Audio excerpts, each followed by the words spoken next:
অধিবেশন কক্ষ খোলা হয়নি, নজিরবিহীন ঘটনা কলকাতা পুরসভায়। হাউসের বাইরে এভাবে হাউস বসালেন তৃণমূলের কাউন্সিলররা। ঘর না খোলায় কাউন্সিলর ক্লাব রুমে হাউস বসালেন তৃণমূল কাউন্সিলররা। 69 নম্বর ধারা আর 94 নম্বর ধারাতে বলছে the corporation shall meet not less than once in every month for the transaction of business. অর্থাৎ কর্পোরেশন প্রতি মাসে একবার তার মিনিমাম একবার ট্রানজ্যাকশন অফ বিজনেসের জন্য সভা ডাকতে পারবে।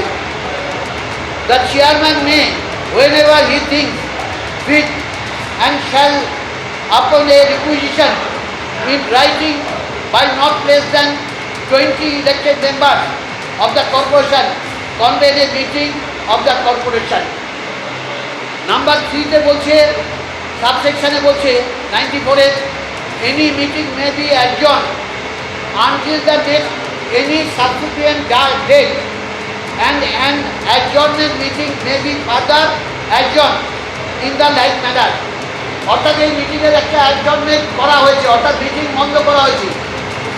নোটিশটা চেয়ারপারসন দেননি, নোটিশটা দিচ্ছেন কলকাতা পুরসভা থেকে টেলিফোনে। ওপর টেলিফোন আমাদের বলা হচ্ছে যে অনিবার্য কারণে মিটিং বন্ধ। এই নির্দেশ একমাত্র চেয়ারপারসনের নির্দেশে মিউনিসিপ্যাল সেক্রেটারি দিতে পারেন, তার বাইরে এই নির্দেশ কেউ দিতে পারেন না। এটা সম্পূর্ণ বেআইনি। এবং যদি কোনো কারণে মিটিং অ্যাডজর্ন হয় তাহলে নেক্সট মিটিংয়ের ডেট কি ওই একজন মিটিংয়ের নোটিশের সাথে সাথেই ঘোষণা করতে হবে। অর্থাৎ আমাদের মিটিংটা 22 তারিখে অ্যাডজর্নমেন্ট কথা বলা হয়েছে পুরো কর্তৃপক্ষের তরফ থেকে। যে কর্তৃপক্ষ এটা নির্দেশটা দিতে পারেন না, এটা সম্পূর্ণ বেআইনি। সেই নির্দেশেও কিন্তু নেক্সট অ্যাডজর্নমেন্ট মিটিং কবে হবে সেটা বলা নেই। ফলে এটা সম্পূর্ণ বেআইনি একটা প্রক্রিয়া।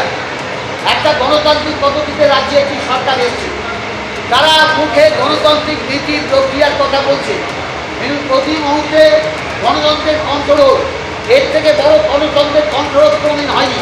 ভেবে দেখুন, আজকে পার্লামেন্টের স্পিকার তিনি হয়তো বিরোধী দল থেকে নির্বাচিত হয়েছে, নতুন সরকার এসছে, পার্লামেন্টের স্পিকারের মিটিং ডাকার অধিকার কি নতুন সরকার থাকতে পারে?